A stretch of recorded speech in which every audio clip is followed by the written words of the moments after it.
All right, welcome everybody to Legal Tech Week for March 26, 2021. I am Bob Ambrogi. I'm the author of the blog Law Sites and host of the podcast Law Next.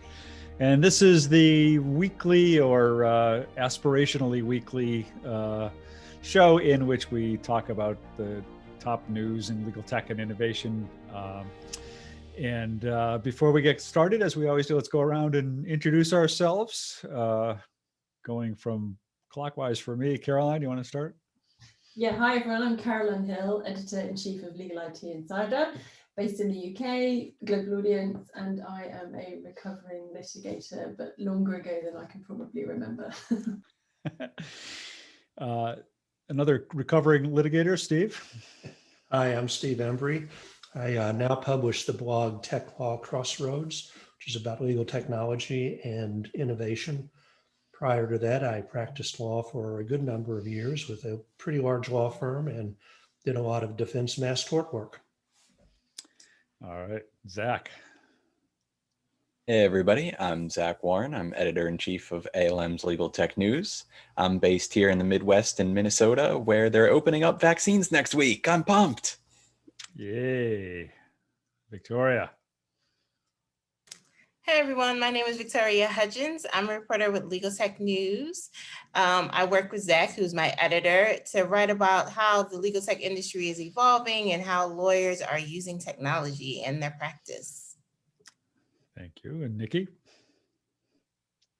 My name is Nikki Black, and I also happen to be a former litigator, and I am now the legal technology evangelist with my case Law Practice Management Software, and I am a legal tech journalist for outlets including Above the Law, ABA Journal, My Case blog, and the Daily Record. And I also am in the middle of a high wind gust of up to 60 miles an hour here in upstate New York. So if I suddenly blink out, that's why I'll have lost internet and power. So we'll see how that goes. Or if your house is blown off the foundation and lands somewhere else, let's hope it's Oz. Right. And I got my Victor. red shoes on. Okay. Victor.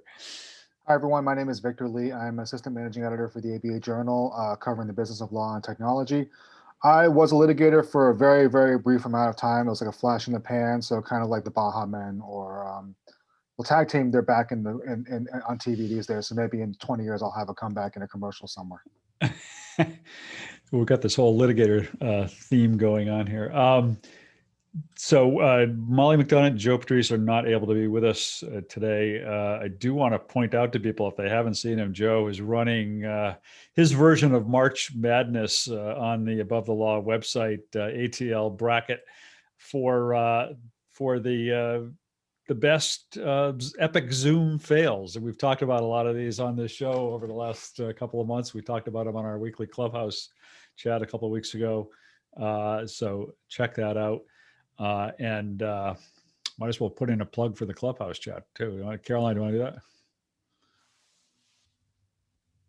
Sorry. Yes. Couldn't get a grip of my mouse for a second. Yes. So on Wednesday every week at 12:30 ET, 5:30 GMT. Once we get our clock changed after this weekend, the same group as most of us anyway. Meet on Clubhouse. We've got legal tech trending news. Did I get that right, Nikki? Our club name, Legal Tech Trending News. We get together. We've got now quite a lot of followers, and we meet to discuss a variety of different topics. We're actually open to ideas. So on social media, when we promote the club, by all means chip in. And last week we talked about whether we wanted to attend conferences in person, and we had quite a lot of people jumping in and joining in the conversation. So come and join us on Wednesday. Yeah, it's a lot of fun. All right. Well, we've got a bunch of stories, I guess, to talk about this week. It wasn't a quiet week. I think I'm going to take my moderator privilege here and just kick it off with the fact that yet another state has now adopted the duty of technology competence. It's something I've been following. I know Nikki writes a lot about it. It's the 39th state to adopt it, and it's California. And I mean, to me, it's kind of as significant as it is that California has finally adopted it. It's equally odd to me that it took California so long to adopt it, because not only is it California, but they actually, one of the earliest ethics opinions to talk about the duty of technology competence in the e-discovery context came out of California, and pretty much cited and endorsed the ABA rule on this. So I'm kind of surprised it took so long. There's lots of people who say, well, does it really matter? And is it really making any change? I think it does. I think it has. I think it's really made lawyers more, at least a certain segment of the legal profession, much more aware of their obligation to try and figure out technology and how it plays into not just their own practices, but into the lives and businesses of their clients, and how it can affect the cases and matters that they handle on behalf of their clients. I think it's really, it's been since, what was it, 2012 they adopted this rule, a long time ago now, but I think it's really brought about a major change in lawyers thinking about technology and use of technology. So one of the things I noticed from it, Bob, and you probably have too, is the the plethora of CLE programs that are now being offered with respect to technology, and talking about that kind of duty, and really sort of has acquainted more lawyers on a broader base with technology and how it may impact their practice. And so that, as we all know, most lawyers want ethical CLE, and having comment 8 ties legal technology into the ethical CLE realm, which increases attendance dramatically at most of those programs. I would point out a surprising thing that I learned maybe a couple, 3 months ago is, of course, comment 8 is couched in the terms of a lawyer should keep abreast, but there's one state, West Virginia, where the should is changed to must keep abreast. And in talking to the folks in West Virginia, that was very purposeful that they did that they wanted to reiterate that to their practitioners there, which struck me as just kind of an interesting fact. Yeah, it was interesting. And it should be noted too, there are 2 states that have mandatory CLE around tech now. Is it South Carolina? I don't know if Courtney's on here. South Carolina and Florida, I think, are the 2. Does it come with, in terms of training, does it sort of come with any training obligations, or sort of down earlier in the stream, as it were? Well, no, I mean, as I just said, there are 2 states that now have mandatory CLE, continuing legal education, around technology. I don't know how substantive that training actually is. And I don't even know really how you train around this. I mean, I was having this conversation with somebody the other day, but it's really at the point where tech isn't just a practice skill for lawyers, it's a life skill. I mean, you really have to sort of understand technology on so many levels. And if you don't, I don't know how you function in this world very effectively. But the kind of what you have to know about tech, or the kind of tech you have to know about, is going to depend a lot on the nature of your practice. If you're a litigator, then you need to understand a lot about how your clients are storing data and where they're storing it, and that sort of thing. If you're a family lawyer, you need to probably understand social media and the implications of that, and so, and then of course you have to understand how you can use it in your own practices, and how it can help you be more efficient and better serve clients and all that stuff in your own practices. So there's no easy answer to it. In the comments, I'm sorry, Nikki, go ahead. I was going to say in the comments, Greg asked if, and Victor provided a link, whether bar associations have sanctioned people for violating the technology competence requirement. And Victor provided he provided a link to your to your post. Yeah, no, but, I wasn't responding to that comment. I actually have no idea. Sorry. I actually haven't. I was going to say I have not heard of a specific case, but, and correct me if I'm wrong, but I don't think the basis for all sanctions are publicly shared. And I would think the technology competence would probably be something that's tacked on to something more egregious, like a specific type of like a improper disclosure of information online or the like. I think it's probably an addition to some sort of more egregious specific type of conduct. And it may not even actually get mentioned. But I don't know if anyone else knows of any specific cases, but I don't know if on the top of my head. Yeah, I mean, I don't know how Florida and South Carolina do things, but I know in New York, it's like they audit you every, I think every few years to make sure that you have the right CLEs, that you have the right number of hours, it is divided to certain, like the breakdown is, correct and whatnot. So assuming Florida and South Carolina do something similar, I mean, feel free to correct me, like in the peanut gallery or whatnot. I mean, I would assume that like if that were to come up, then it wouldn't come up until after somebody, gets dinged on something for not having, the right number of, enough hours of tech CLE in Florida or South Carolina, and then that would then be challenged and whatnot. So I assume it wouldn't go on until like if it has happened, it probably would it's still probably working its way through, the various like, procedures and whatnot. Yeah, And there in was a New York case in, now, there was a case Go in ahead. Massachusetts where a lawyer was sanctioned with specific citation to Model Rule 1.1 for e-discovery incompetence and for allowing spoliation to occur in an e-discovery case. But that was a rare one where they specifically mentioned 1.1. But there are any number of ethics opinions that are resulted from technological incompetence and from lawyers not understanding how to use technology. So although they don't necessarily specifically reference Rule 1.1, or at least Comment 8, I think it's actually fairly common that lawyers have been disciplined for technologically related malfeasance or errors. Yeah, and I I mean, think it also points out, the duty of protecting client confidences and having adequate protections against security breach and data breach. And I have a vague recollection that a few years ago there was a suit brought against, I want to say a Chicago law firm for failing to protect, failing to have adequate protections to ensure that the client data would not be intercepted or revealed, or there would be a data breach. And not sure exactly what happened to it. Bob, you may remember that. I just have this vague recollection, but certainly that would be an avenue that clients could pursue, I would think, and which brings in the entire technological duty to understand how your communication system works, how your security works, and that sort of thing. well, Yeah, I another mean, example. Yeah, Go on, Bob. yeah, go ahead. There you go. Another examples I just wrote about, the ABA issued an opinion on providing advice to lawyers in terms of responding to negative online comment, either the ABA or the NYSBA.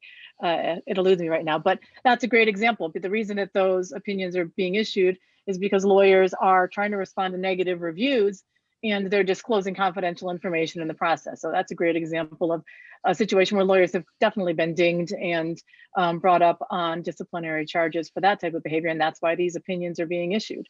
And lawyers are trying to understand how to deal with that because it's an increasing issue, because there's more and more reviews being left in more and more places by clients and potential clients who weren't happy with a lawyer, even a phone call with a lawyer. And so lawyers are sometimes stuck trying to figure out how to deal with those things. So that's another example of tech competence in a specific context. And I take Bob's point about, it's difficult in terms of the CLE, but actually for going back years, LTC4 have been banging the drum of, you need accreditation and KC Flaherty with Concertus. I think there's definitely some substance to some of the accreditations. So you think that in some ways it would make sense, rather than to focus on the sanctions, which I think must be quite difficult. I don't see why they shouldn't just across the board insist if they're going to come up with these kind of proclamations about tech competence. I think it needs to have some kind of teeth. It seems to have some something to say about, well, this you've achieved this in this way. Right. Well, I think the other way you're seeing this enforced is not just through sanctions from ethics bodies, but through court sanctions. Steve, you may have encountered this, but e-discovery is probably the richest area, if that's the right word, for activity in this regard, where e-discovery is so technologically driven and to some degree requires a fairly sophisticated understanding of technology to do it right. I mean, either you got to bring in vendors or have a pretty sophisticated understanding. And there are a number of e-discovery cases in which judges have sanctioned lawyers or their clients for, not for improperly failing to preserve evidence or for any number of other technological glitches relating to preservation and discovery of evidence. So, Yeah, and that's really true. And sort of the amazing thing about that is if you go across the knowledge level within the legal profession and with litigators, there's a remarkable lack of understanding of just core e-discovery principles. And it's kind of frightening in a lot of ways. It's a lot of those practitioners are mainly in state court, and that maybe buffers them a little bit. But I was always shocked by the sort of one or two approaches. I just won't do it at all, or I'll turn it all over to a vendor, and that, as we know, doesn't relieve you as a lawyer of some supervisory responsibilities of the vendor and of even associates or paralegals or whoever. yeah. And Russell Adler in the comments asks about ransomware, which is another aspect of this, because a lot of times these ransomware attacks can result from failure to understand some basic issues about protecting your email communications and protecting your data. Training. And training. And to his point, yes, in fact, there have been a number of cases this year in which client data has been posted online. The most famous one, I think we've talked about it here, was that the law firm that represents a number of celebrities, and their data was right up there. It's mostly getting posted on the dark web, and you need to go through the process of installing a Tor browser and venturing off into the dark corners of the internet. Victor, was it you who were saying you were doing that a couple of weeks ago? You were playing around with getting into that, but you can get out there. You can get there and you can see this stuff. I've done it. You can see this stuff posted on these people very I just proudly posted a post this link. information. Yeah. I posted a link to one example. It was a Jones Day case where data was released. But what's interesting is that there's been a shift from obviously ransomware. They would just say pay up, but speaking to a data expert a while back, he said that they've started to look to auctioning off the data, which is perhaps more scary because the people have sort of developed coping mechanisms for the traditional ransomware, but they said that the auctioning off to the highest bidder potentially presents a whole different load of threats. Yeah, and it's it's an issue with clients as well, because in the Jones Day situation, a lot of that material was client material. And when I give presentations, as you guys probably do too, to lawyers, I always say, do you really want to call up your client and say, we've had a data breach and some of your material may be compromised? I gave a presentation to a group of general counsel probably 2 or 3 years ago, and I just asked the question, if one of your law firms had a data breach, but were reasonably sure that nothing had been revealed as a result of that, would you want to know about it? And to a person, they said, absolutely, we want to know about it. Whereas the law firms would say, we really don't think we need to sort of talk about that. Yeah, well, so that's a recipe for trouble, right? Well, yeah. Isn't there an ethical issue there? Yeah. But anyway, we should probably move on to another topic. Zach, do you want to tell us what interested you this week? Yeah, sure. Well, it kind of started a few weeks back where there was a lawsuit where a lawyer said, I had my client pay me in crypto, and then the firm was holding the crypto just as payment. It shot up like $200,000 in value or something like that. And then he was saying, then they let him go, and he's suing saying, wait, that's my money. It shot up in value. So it was kind of a follow up to that.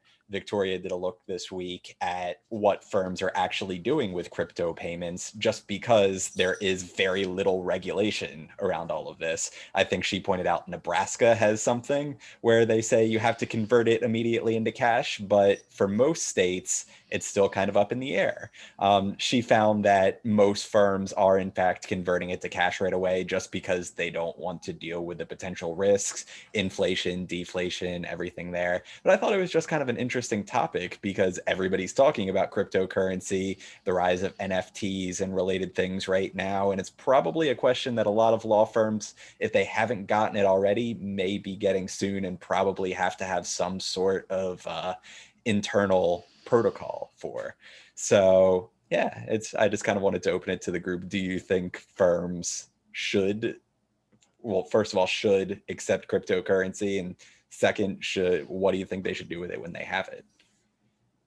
It's kind of an ethical issue there too, which is why I think a lot of firms immediately convert it, because if you convert it and it goes down, then you haven't been paid the full value of your services. On the other hand, if it goes up, you've been overpaid, right? And so there's some ethical ramifications to that as well. Sorry, Victoria, I jumped in. It was your article and I shouldn't have. I apologize.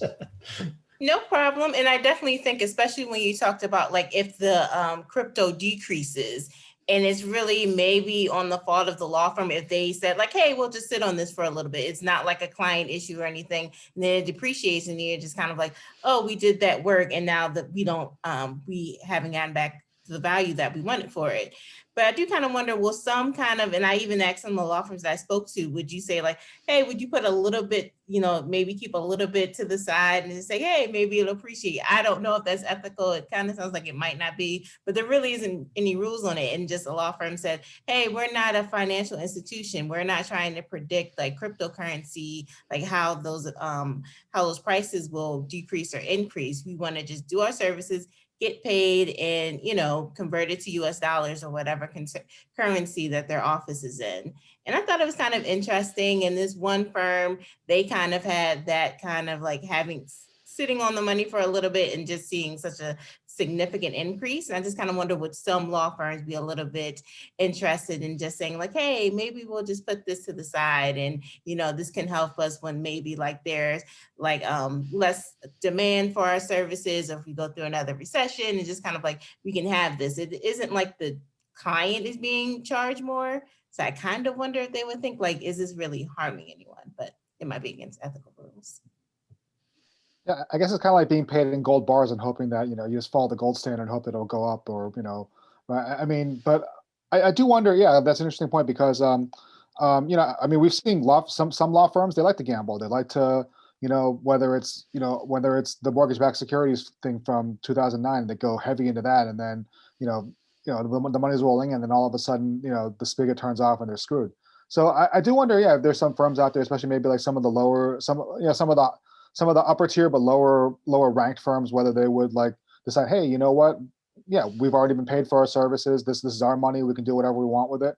If it appreciates, hey, good on us. We're geniuses. If not, then But so yeah, I do wonder what the what the law firms would do with that, and whether they would get in trouble for it, or whether it's still so unregulated and so Wild West that that there really wouldn't be any harm in doing it. Yeah, and go ahead. I'm sorry. There's 3 opinions at least. New York City Bar has addressed it, DC, Nebraska, and they've all been. I mean, I think that firms should err on the side of caution, like and make sure to convert it once they receive it. I mean, I would suggest it's pretty clear because I've written about all these ethics opinions and there's enough of them out there. And I always when I speak, I always tell lawyers, let it be SOC, which is somebody else's case. That's what Professor Siegel used to always tell us in New York practice. Let someone else's case be the test case. You don't want, or SEC, someone else's case. You don't want it to be your case.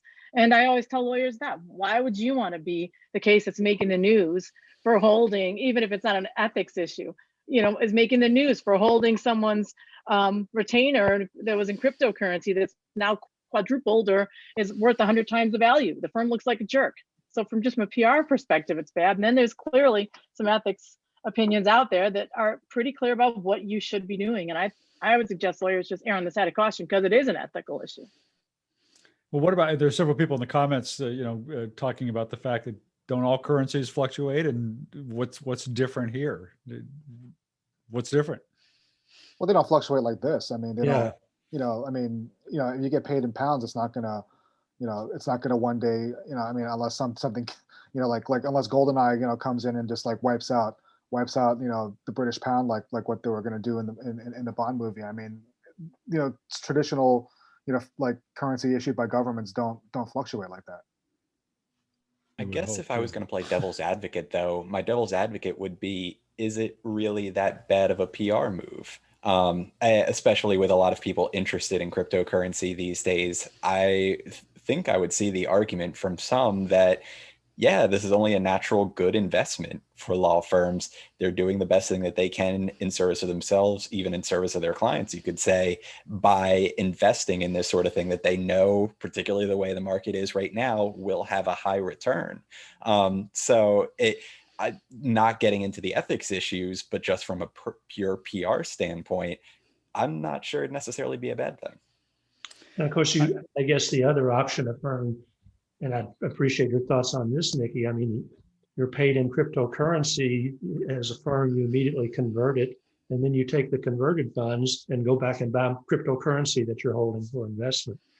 But of course, the danger with it all is it's such a wildly fluctuating asset that, as we all know, most law firms aren't particularly risk friendly, and the notion of holding cryptocurrency in the hopes that it would go up substantially in value, even though it has, but it's also go down. So I would think if you're getting paid in cryptocurrency, then you simply have to value it as of the time of the transaction, and that's it. And then whatever happens after that is whatever happens after that. I think the bigger problem area, maybe not so much a big firm problem, is for clients who, if clients are going to use cryptocurrency as a retainer against future services, and then you're having to put that into some kind of a trust or something in theory. I don't know how that plays with like IOLTA rules and that sort of thing. But then what happens when crypto goes crazy high or crazy low, as it tends to do after you're already holding that? I mean, if it goes high and it's in trust, that's the client's money. I don't think there's any question about that. I mean, if you're holding a substantial amount of client money in any kind of trust account and there's interest earned on that, that's the client's interest, except when it's small enough they can go into IOLTA or something. But if it drops, is that the client's fault, or is that your? And Bob, that's interesting that you mentioned about retainer fees. And then one of the law firms that I spoke to that allows their clients to pay with cryptocurrency, they said specifically they don't allow them to pay their retainer fees with cryptocurrency because they're retaining it for the Right. lifespan of the legal service because of maybe the fluctuation in the pricing. And he said like he couldn't, and I think he even mentioned like there's no clear rules on it, so they were just like, let's not go down that avenue. So I do think like law firms are kind of concerned about like those pricing fluctuations, and could someone kind of say like, hey, is this not right with like you holding on to this and then you converting it to US dollars, and then like the price is really low? Or I would think for the law firms, they definitely don't want to retain a cryptocurrency and then it's lower than what they actually agreed to. And it's not the client's fault, it's just the fluctuation of the market. So I do think kind of like law firms, like, yes, they can be a little risk averse, and I can kind of see like them just saying like, I'll accept it, to provide flexibility, but they maybe don't want to take that chance of like dealing with pricing fluctuations, ethical issues, and what Nikki was also talking about, PR, like bad press. And I know the firm that I was with began accepting cryptocurrencies maybe 4 years ago, but we immediately would convert it to regular currency. That was just the policy. And I don't think we took retainers in cryptocurrency either. Yeah. How about chickens? Comment there about rural lawyers getting paid in chickens. We're not all right. Who wants to go next? Who wants to talk about something? Caroline, you want to go? Sure. Yeah. So I wrote, well, it's been a weird week actually. One of my stories, there's been a lot of flux in the market, I think. One of the companies that I wrote about was Latera, where, and I have to say they're not the only one, they've got a lot of flux of people. So over the last few months, they've seen 7 or 8 senior, really senior leaders. They're either in the process of moving on or they have moved on. And I think, so I spoke to one of their clients just to kind of gauge, because I think they're being, with their clients, they're being transparent about it. I think they're for a variety of different reasons. And one of their clients I spoke to said actually they're growing really fast. So their revenue has grown from 40 million 2 years ago to just over 100 million now. And they're driving really hard. They're driving forward. Their next target is 250 million. They're obviously backed by HG. They've got very sort of aggressive targets. And I suppose it's interesting that one of the clients, I was kind of keen in how to write to talk about, the client reaction, and one of the clients, one of their big clients was like, it's not surprising, they're growing really fast, that there's this flux, and I think but it's a lot. 8 really senior people in the last few months. I think they have to.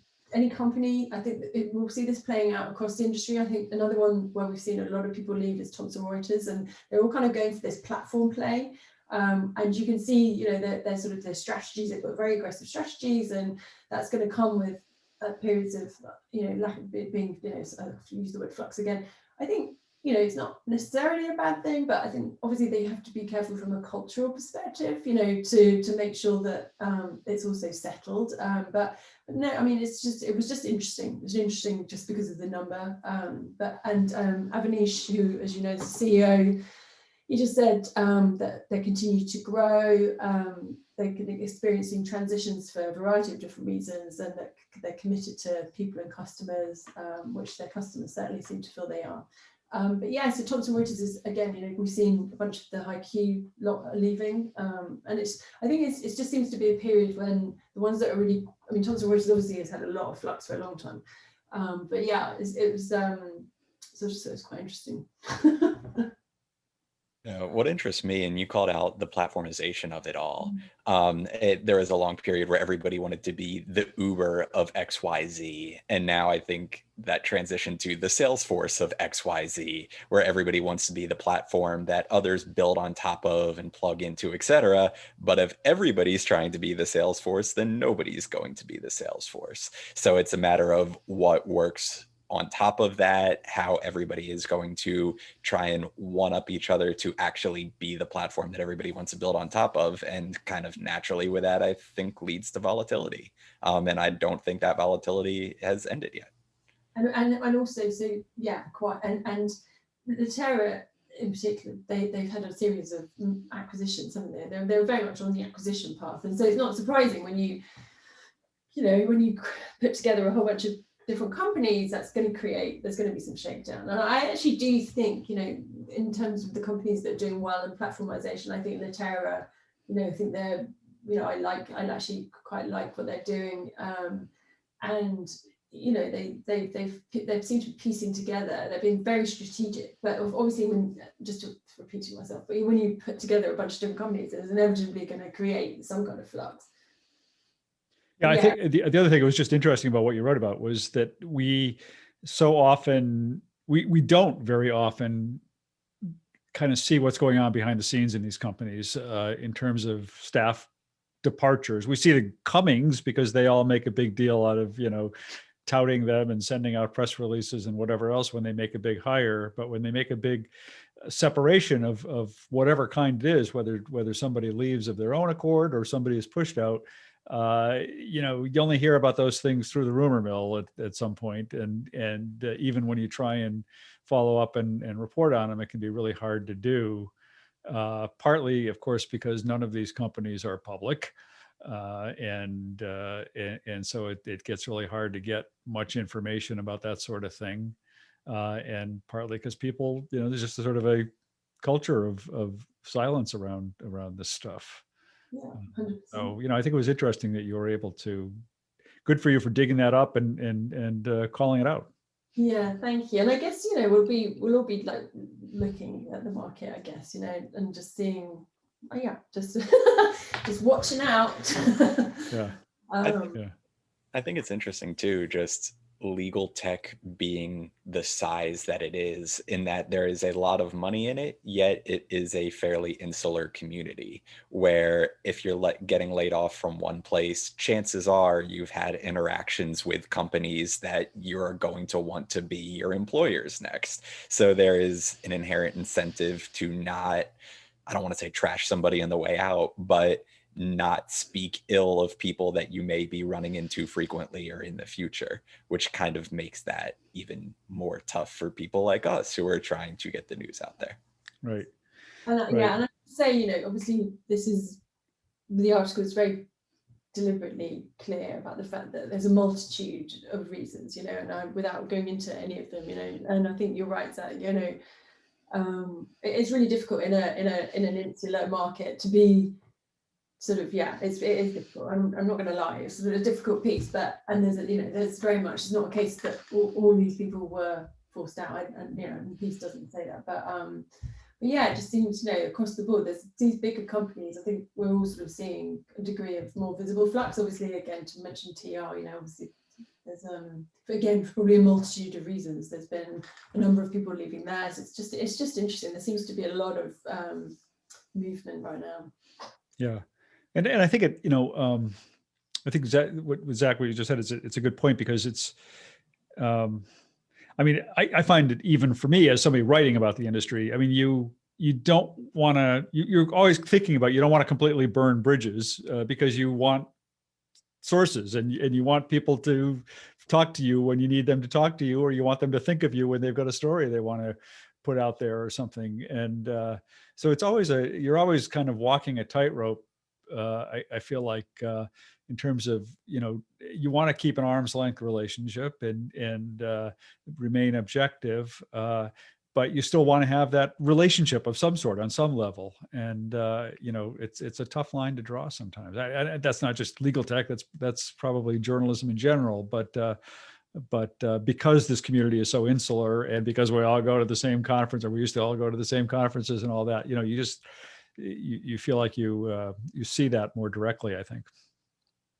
Yeah, I think lawyers like that in general, though. I mean, like whenever like, you know, whenever myself or someone else, like, you know, that I'm editing or whatnot, whenever we have to write about like a law firm failing or a law firm closing, or, you know, a bunch of people getting fired or laid off or whatever, like, no one ever wants to go on the record, because they're always like, oh, well, you know, we don't want our name associated with this, or we don't want, Right. you know, our names out there, like, you know, in this context, and blah, blah, blah, even if they're not the ones who are being let go, or if, you know, they are, especially then they really don't want their names out there. So I mean, I think it's just you know, it might just come down to like the risk averse nature of lawyers in general. Yeah. Yeah, the thing that I've found is because we are such a small community, you get to know almost all these people pretty well, and they kind of become friends. You know, Yeah. I mean, most of them I like. You know, and it's, you know, it's coming to this journalistic part kind of late, and trying to be objective sometimes, and you're thinking, boy, but I really like that person, and boy, I feel bad just trashing her product, and you know, so I've struggled with it from time to time. Yeah. So I alluded to the fact that one problem is a lot of these companies aren't public. But Victoria, you wrote about a company this week that maybe will be going public. Yeah, I spoke to Ironclad CEO earlier this week, and he was announcing that his acquisition of PackSafe, a click-write transaction platform. And he also said, like, and I remember his quote say, and you can quote me, we're going to be an IPO, and we're going to be acquiring, not the acquired. So just kind of putting that out there. And I just kind of like, that's rare in legal tech. You know, a lot of the companies, they remain private companies even after raising significant amounts of money, and Ironclad has raised significant amounts, I think over 180 million since it was launched a few years ago. So I thought it was really interesting. And of course, Ironclad's also in the contract market. We've seen a lot of investment and growth in that space. So I thought it was interesting, and definitely think like, oh, they want to go the IPO route. That's kind of interesting. Yeah, they're not alone in that. There I have, I mean, in the CLM space, which is, a fast growing and hot space right now, I know just on my podcast recently, I talked to Jerry Ting at Eversort, who said the same thing. They plan to go public. And Eric Laughlin at Agiloft said they're looking at going public somewhere down the road, probably sooner or later. Nikki is with one of the, my case was part of one of the first companies related to legal tech to go public back a few years ago, but that was now that wasn't strictly legal tech. So. Well, that's an interesting point too, particularly about the contract space and the fact that it might not be purely seen as legal tech. Like you bring up Jerry Ting, and I've had a conversation with him before specifically about how he's trying to position Eversort as a wider enterprise technology that isn't specifically for the legal market. It deals with compliance and other things as well. So I wonder if it is easier for them to be able to go public kind of with that play of this is not for the legal market. We have a higher market cap than all of these other companies here.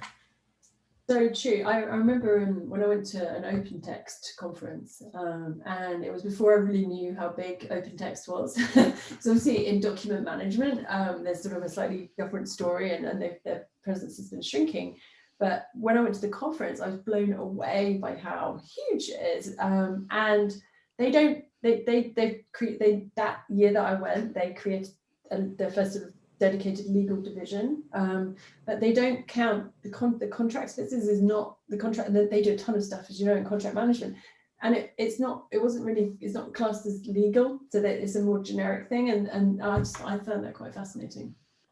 Yeah, I think I might have mentioned this on here before. I did have on my podcast one not too long ago, Jules Miller, who's a former legal tech founder, who's now a VC herself, and I mean, she made that point that exactly kind of what you just made, that what she's looking for when she's investing in legal tech is not good legal tech, but good tech that can cross verticals and cross markets. And that's to her, that's her definition of what's a good legal tech. So it's an important point. I guess if it's doing its job, then legal don't need to get involved, partly, right? Like, I guess, yeah. I guess that's the litmus test. If you get legal involved, it's a fail. Yeah. Who wants to go next? Oh, I had another article too I wanted to talk about. Yeah, good. Okay. Yeah, I wrote about just tech and like women and minority-led legal tech companies, and just like you don't see a ton of them out there, and like what's it like for them to actually raise funds? Like it's hard for every startup to raise funds, and I went to a couple, and they all kind of said like there are these hurdles that like you have to go through, and you just kind of wonder like if I was like a white male with the same exact business, would I be dealing with this? And I thought it was interesting. They were like across the board. They just said like, yeah, those are the glass ceilings, the hurdles that you have to go through, but you can still like obtain and, hopefully get securing some of your funding.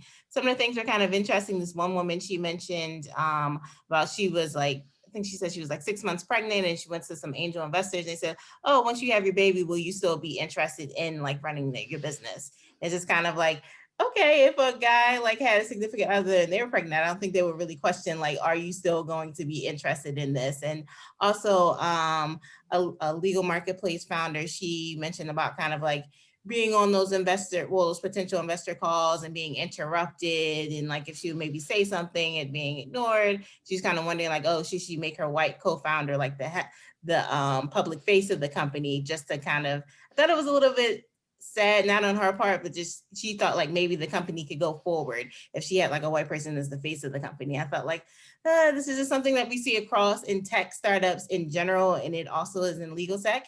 Even though when I spoke to investors, they said, no, it's getting better. It's getting better. Like, this is, if you are diverse, it actually is also an asset to your company. And just kind of like people I spoke to said, no, that's actually like another hurdle that you have to go through. So we'll go across. So I thought that was interesting. And people were fairly open to talking about like their prior experiences, and it's interesting.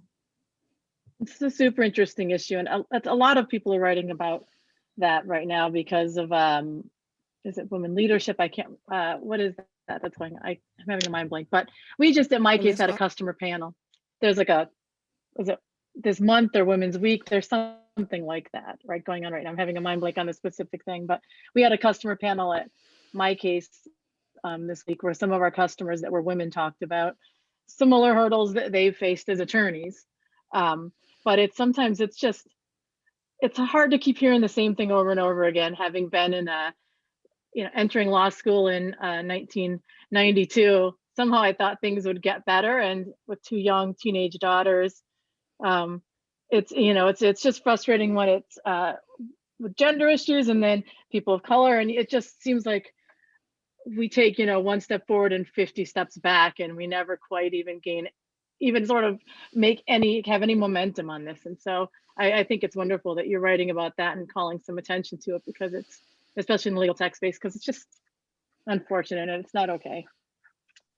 Yeah, just on that point of the progress or not, or lack of progress on that point, Kristen Sunday 5 years ago did that sort of survey of women and people of color founders in legal tech, and then she just updated again this year, and the progress has been the wrong way. It's been going down rather than up. So I just posted a link. So when the two women founders of Priory raised which is a legal tech company, 6.3 million, I actually, just to be honest with you, shared a lot of their blog, so it wasn't really me, but they shared some of their moments in the 7 years up to their Series A, and they so some of them were just about being pregnant and in labour, or all the things about that, and then others were like, they were asked, don't you just want to build like a nice lifestyle business for a mom, there were questions of why they were being so ambitious and all of that kind of stuff, which I don't think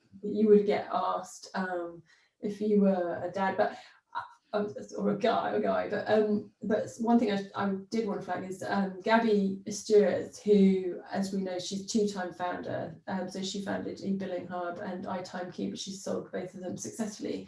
She's running an incubator as part of Bryce Capital, and she has some really interesting observations. She's helping to train women to pitch, and one of her observations is that sometimes it's a matter of just about women being taught, or people being taught to sell. She's got a different view of it. She's quite aggressive in her view, in a nice way. I love Gabby, but she just says, people need to be given the opportunities to be taught how to sell, and that's her view. It's a personal view. I just thought that was interesting. But anyway, and if you are out there listening and you do want to be have some training, Gabby is probably one of the best.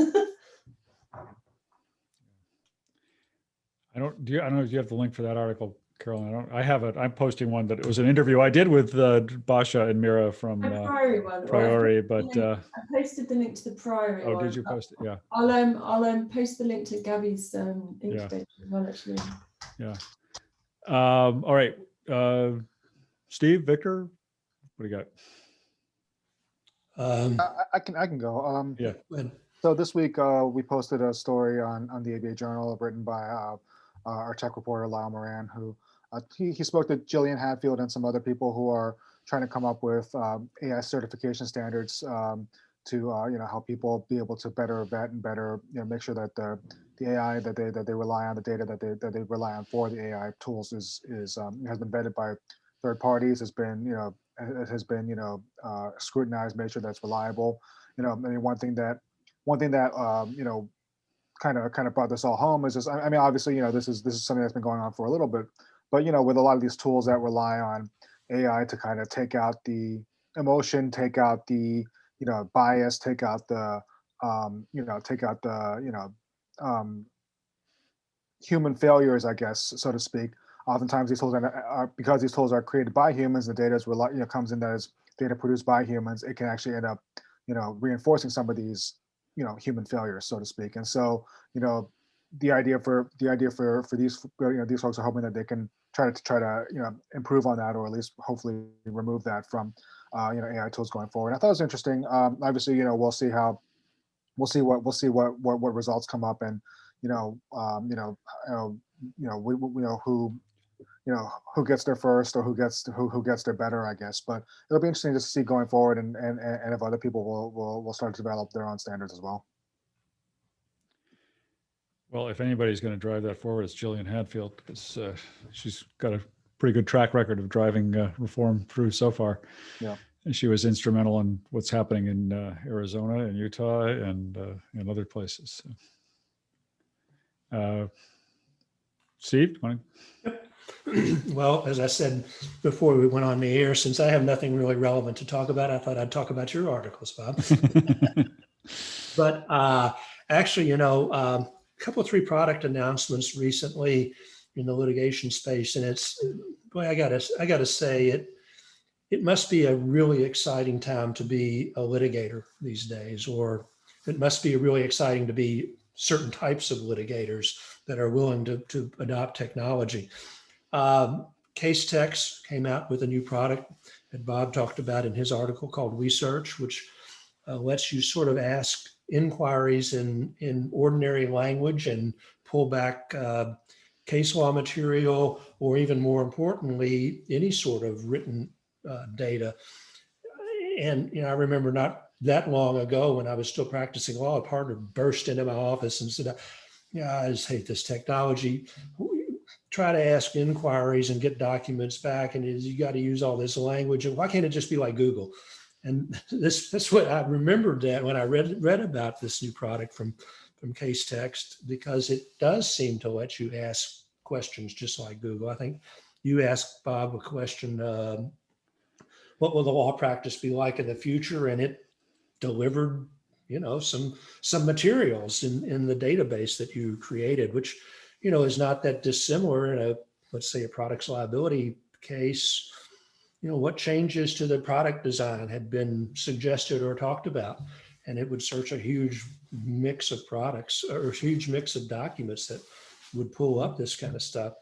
The other thing that came out was a ClearBrief product, which, as I understand it, Bob, it analyzes the quality of certain citations or any citations that your adversary or you might make in a brief to tell you how strong that citation was. And also got the impression that it could also be used to see how strong any factual references you make in a brief or written argument compared to a set of facts.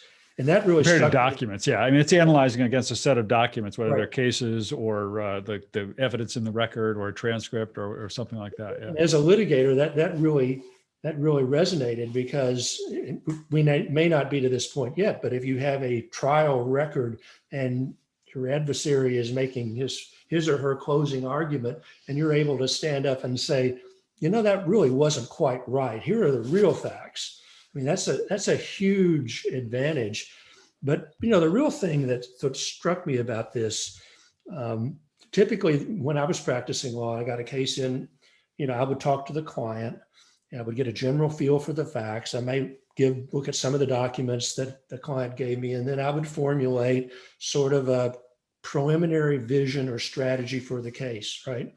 And then as discovery unfolded, I would go ask associates or paralegals, find me materials in the record that were in the discovery documents that support this, that, or the other. And so they'd go do it because it was cost prohibitive for me to do that. But how much better would it be is if the lawyer that talked to the client formulated the strategy in his or her head, could make an inquiry using these kinds of tools and begin pulling out the kinds of things that I, as the strategy lawyer, wanted to find. And as you all know, that kind of work, you go down some rabbit holes and you find something and it leads to something else and it leads to something else. And how much more efficient, not only efficient, but how much better that would be. And so, in the long term, when I said somewhat litigators, it's an exciting time. For some really good litigators that can adopt those kind of strategies, it'll be great. For those that have to feed this huge machine of associates and paralegals and support staff to do that kind of stuff that now, boom, can be done like that, that's an issue. So it's interesting times. And Bob, to bring us full circle, when we were talking about ethics at the beginning of the show, I remembered that some great person once said that soon it'll be malpractice not to use litigation analytics. Can't remember who that was exactly, but I appreciate your saying that, Steve. I wonder if we're just going to soon get to the point where it may be an ethical violation for a litigator in certain types of cases not to be using litigation kind of analytics to support his or her practice. No, I think so. The one other thing about that ClearBrief story that I love is it's just the kind of legal tech story I love to cover, because it's this woman is a lawyer handling a immigration matter pro bono, in which she sort of gets this idea for what's wrong, or why existing tech isn't helping her, and this is like last year, and she just goes out and tries to start building this tech. And with the launch, she launched this company. She's got, Mark Britton, the founder of Avo, and now a board member of Clio, Brian Gardner, who everybody knows, sort of legal writing guru. I mean, all these sort of big names involved as investors in this. And this is what's so cool about legal tech is, somebody can just get an idea, and if they're really willing to kind of work at it a little bit, and they've got some moxie and they want to get going on it, they can bring it to market, and who knows what happens next. Any other thoughts? Speaking of litigation tools, I wrote for my ABA Journal article this week. I'll put it in the comments about litigation fact management software, focused on that this month. And it's been about 2 years since I looked at that space and wrote about it. And there are a lot of new products, which I thought was interesting. When I first wrote about it, it felt to me like that nascent space of law practice management software back in 2010, maybe, when there were just a few products. And now this one really seems to be, a couple of them have already gotten acquired. And then there are a whole bunch of others that have rolled out since then that are all cloud-based. And so, litigation fact management software helps lawyers and their teams, litigation teams collaborate, locate evidence, create timelines, then link to the evidence within the timelines from which that particular fact was pulled. And so it's a really useful tool for litigators. And so I wanted to just peripherally throw that out there, because there's a lot of new products out there in that market. And then the other thing I just wanted to mention was my Above the Law article, which we've talked about this topic ad nauseum, so there's not a ton to say other than I did add a little bit of a twist to it. It's there's a whole Zoom issue of lawyers and Zoom gaffes, but the twist I added to it was the fact that California Tech Competence, that I'd first read about on your blog, Bob, and then also New York, 2 top administrative judges issued some guidance last week that I included in the article on Zoom protocol for lawyers, since these gaffes have not gone unnoticed and they apparently continue to happen in New York and elsewhere. And the tips that they offered were, and I'll just share them really quickly because it was a very concise memo that they issued. It was like 2 sentences and 5 bullet points. Dress in appropriate attire as if you were appearing in person in court. Display an appropriate and professional background. No consumption of food or drink during the proceeding. Remain professional and dignified. And as an in-court proceedings, only one person should be speaking at a time. And what makes me laugh about it is, how come this even has to be said? You feel like you're talking to 2-year-olds when you're like, I don't put that in your mouth. Like, don't eat the dog poop off the ground. Like, this just seems like you shouldn't even have to say this. And yet they felt they had to issue a memorandum because clearly the message isn't getting through. So that kind of it amuses me a little bit. And nothing about don't have sex during a court hearing. They didn't mention that, even No, though this they seems did to be a not. popular theme among lawyers. Right. But so I just wanted to throw those 2 out there quickly because, that we have talked about that, and, we've talked that into the ground with the Zoom issues. But that being said, this was a new little twist to it. So I thought it was worth throwing out there. Yeah.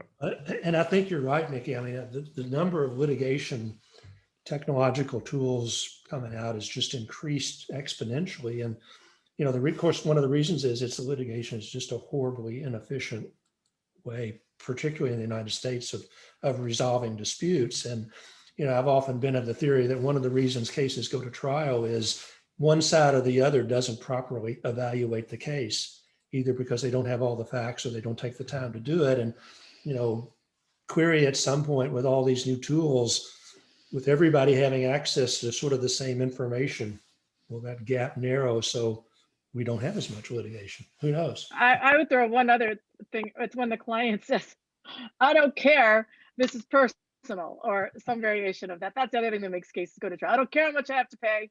I'm gonna get this person or this company. And Yeah, but Yeah, my I don't listen to experience, that's what you anyone. tell them to get a new lawyer. my experience with that is it usually lasts till about the second or third big bill. Right. Yeah. All right. Well, my rant is for myself for letting this go too long, so we won't be able to have rants and raves this week. But I think we have reached the end of the hour, and in fact, past the end of the hour. So hope to see you all back here again next week. And thanks to you all for participating. And see us on Clubhouse on Wednesday. Thank you. Bye, Yes. everyone. Bye, Have a great everybody. weekend. Have a great weekend.